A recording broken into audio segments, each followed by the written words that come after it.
Hey everyone, welcome to the Helping Babies Sleep channel. I'm Dr. Sarah Mitchell. I'm a sleep consultant. I'm actually a chiropractor by training, but I really found my passion in empowering parents to teach their little ones to sleep and parent confidently day and night. And today we're talking about how to teach your baby to sleep when you have postpartum anxiety. And this is near and dear to my heart because I suffered from postpartum anxiety with my first. And I find that most of the clients that I work with, at least 50% of them have some sort of postpartum anxiety, which is another layer in your parenting journey, right? What is postpartum anxiety? Well, it's a cousin to postpartum depression, which we kind of hear more of in the media today. And according to the American Pregnancy Association, postpartum anxiety affects 10% of new moms. That's the data out there. However, I would say, in my experience with parents with troubled sleeper, that number is much higher. I would say it's closer to 50% have some sort of anxiety. And the question is, did the anxiety lead to the troubled sleeper? Or did the troubled sleeper enhance the anxiety? Which came first, the chicken or the egg? It's hard to know for sure, right? But I find that after having a baby, many moms realize that they actually had anxiety before the baby, but they were able to manage it more to the point that they didn't really have to label it. But let's be real, having a newborn is such a huge learning curve. You're sleep deprived. It can be incredibly stressful that things come more to a forefront. And you start researching and learning about anxiety and you realize like, oh gosh, I actually had this before. That was definitely my experience. Let's talk about some of the signs of postpartum anxiety. So, excessive worrying is one of the main signs, racing thoughts, feelings of dread, feeling irritable, very grumpy, having trouble relaxing or finding pleasure in something in your daytime. And the term that I coined, frangry, you're tired and angry, tangry, tired and angry, because rage is often a sign of anxiety, which is a terrible feeling when you have a newborn because you do love it, right? It's for most people, it's a wonderful experience, but then there's this other side of it that we often don't hear people talking about. So it can make you feel tired all the time, and you might have some of those physical symptoms that we mentioned before, but this could include like dizziness, lack of concentration, hot flashes, even some nausea, And for the majority of women, these symptoms often kick in between birth and baby's first birthday. Some cases, they can start as early as pregnancy even. Now, let's be real. Some worries are completely normal. I mean, here you are. You were just promoted to the most important role in your life with little training and likely no experience, right? And in addition, your caveman brain is going to make you worry to protect yourself and your baby. Those primitive reflexes, responses are definitely at play, right? It's a natural response to protect your baby. And that's often expressed with hyper alertness or hypervigilance, right? How many times can you check that monitor in that 15-minute period? That hypervigilance is completely natural. And I see this all the times when I work with parents where, dad is very caring and involved and nervous as well, but it's just turned up 10 times more for that mother. And I often see dads thinking like, just chill, it's okay. It's like, it's not her fault. It's just ranked up there to begin with because of these hormones, right? You may find your mind racing. What if the baby suffocates or slips under the water during a bath? All those thoughts can be very normal. Okay, but for the average person not suffering from anxiety, they can be dismissed. Oh my gosh, look at me. I'm thinking about all those crazy things. I can dismiss them. But if you have postpartum anxiety, it's much, much harder to overcome those thoughts. Okay. In addition, irrational worries.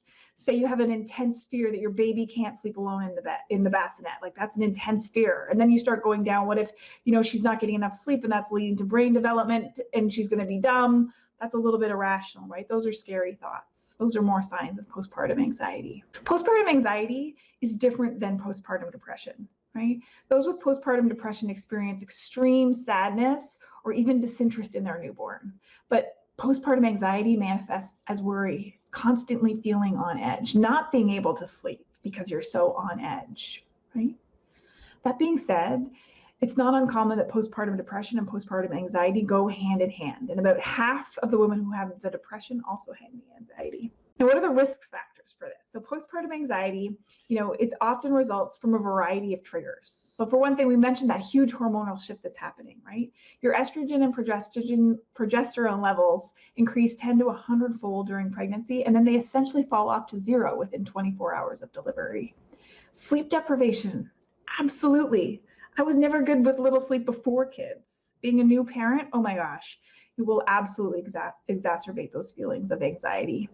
Not to mention, right, society's expectation that it should be the happiest time of your life and feeling like other people are making it look easy, Now, while any new mom can develop postpartum anxiety, there are some factors that might increase your risk. And these include a family or personal history of anxiety, previous experience with depression, certain symptoms such as if you get, during PMS, if you used to get weepy or agitated, those are some risk factors.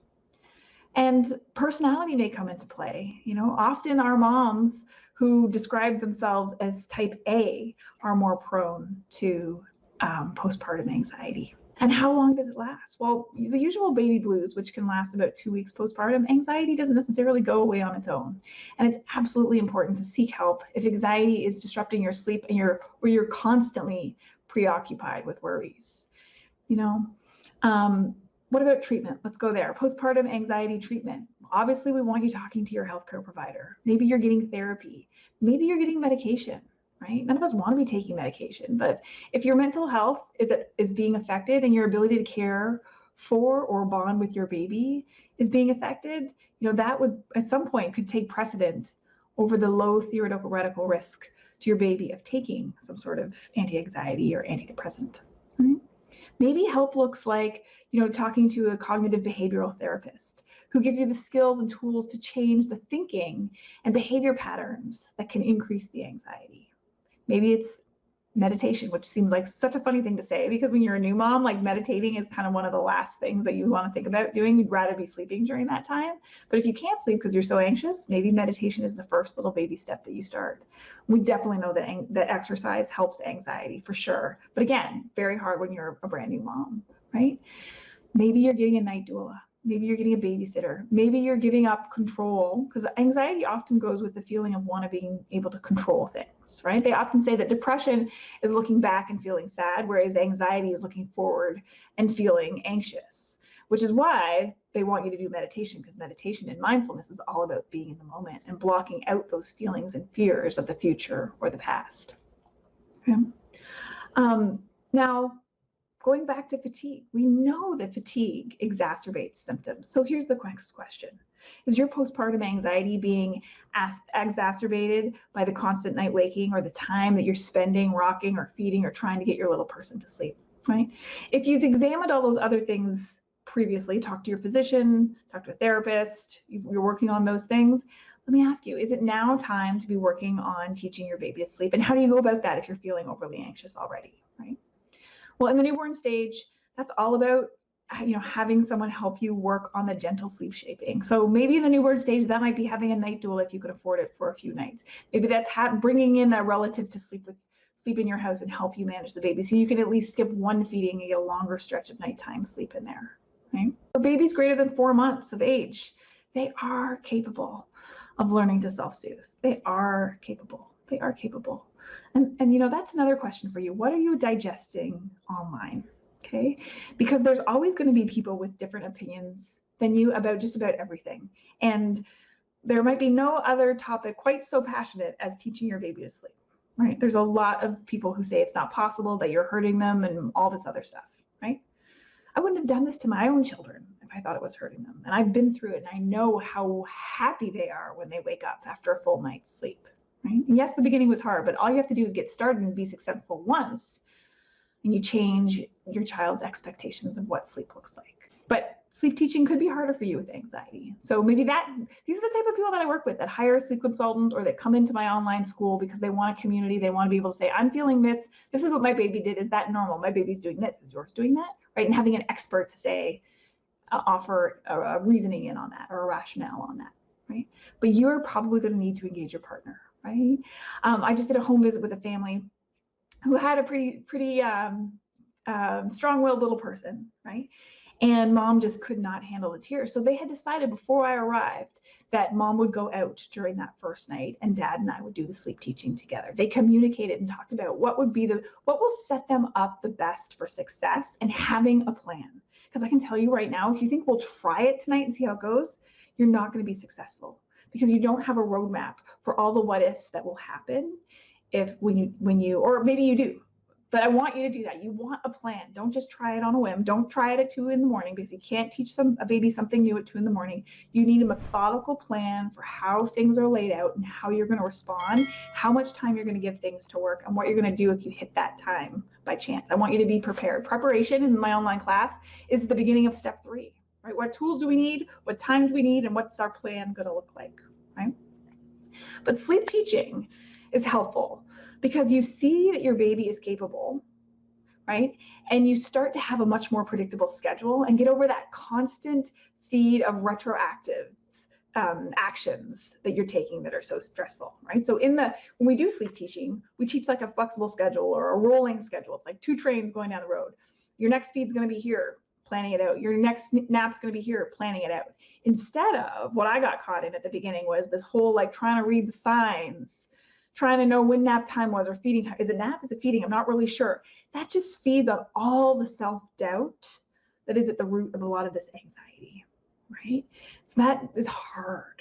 And that's why sleep teaching can help. And then once you've taught your baby to sleep, it's such a joyous thing on the other side, people, let me tell you, because you become that much better at reading their signs because you've been through this stressful period, right, where you had goals and you met them and you came out the other side. So you actually feel that much more connected with your baby, to be honest, and you're that much more able to read their cues at that point because you don't have all these mixed up signs going on because they're overtired and reliant on you and sucking and whatnot to fall asleep. So you can be that much more in tune with your kiddo once they're sleeping better, essentially. If you like this and you're following on YouTube, don't forget to hit subscribe to never miss another sleep tip.